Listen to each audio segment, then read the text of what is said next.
ಈ ದೇವಸ್ಥಾನಕ್ಕೆ ಪರ್ಟಿಕ್ಯುಲರಾಗಿ ಬಂದ್ವಿ.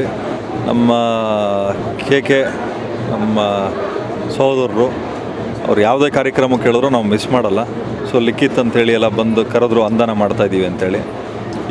ಏನು ಅಂದರೆ ಇವತ್ತಿನ ಕಾಲ ನಿಮಗೆ ಗೊತ್ತಿದೆ, ಎಲ್ಲರೂ ದೇವ್ರ ಸೇವೆ ಮಾಡೋಕ್ಕೆ ಎಲ್ಲರಿಗೂ ದೇವ್ರ ಅವಕಾಶ ಮಾಡಿಕೊಡಲ್ಲ. ಕೆಲವೊಬ್ರಿಗೆ ಮಾತ್ರ ಅನ್ನ ಹಾಕುವಂಥ ಶಕ್ತಿ ಕೊಡ್ತಾನೆ.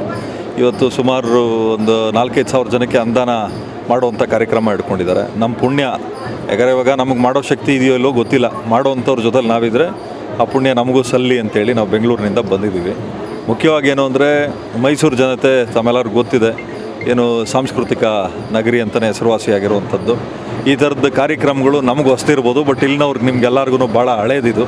ಯಾಕಂದರೆ ಮೈಸೂರು ಅಂತ ಬಂದಾಗ ಸಾಕಷ್ಟು ಜನ ಪ್ರವಾಸಿಗರು ಬರ್ತಾರೆ, ಸಾಕಷ್ಟು ಜನ ಈ ಧಾರ್ಮಿಕ ಕ್ಷೇತ್ರಗಳಿಗೆ ಬರ್ತಾರೆ.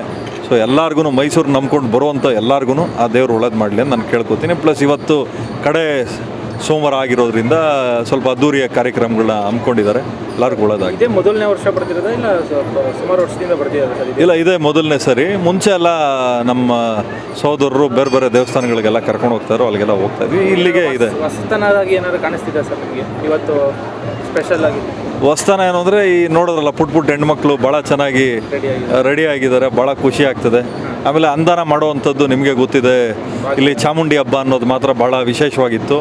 ಏನು ಮರಿಗಿರಿ ಹೊಡೆದೆಲ್ಲ ಮಾಡೋರು. ಬಟ್ ಸೋಮವಾರ ಏನು ಕಡೆ ಸೋಮವಾರ ಅಂತೇಳಿ, ಕಾರ್ತಿಕ್ ಸೋಮವಾರ ಅಂತೇಳಿ ಮಾದೇಶ್ವರ ಸ್ವಾಮಿಗೆ ಅವ್ರ ಹೆಸರಲ್ಲಿ ಭಾಳಷ್ಟು ಜನಕ್ಕೆ ಅನ್ನ ಹಾಕುವಂಥ ಕೆಲಸ ಮಾಡ್ತಾರೆ. ಅದೇ ವಿಶೇಷ ಅಂತ ನಾನು ಅಂದ್ಕೊಳ್ಳೋದು.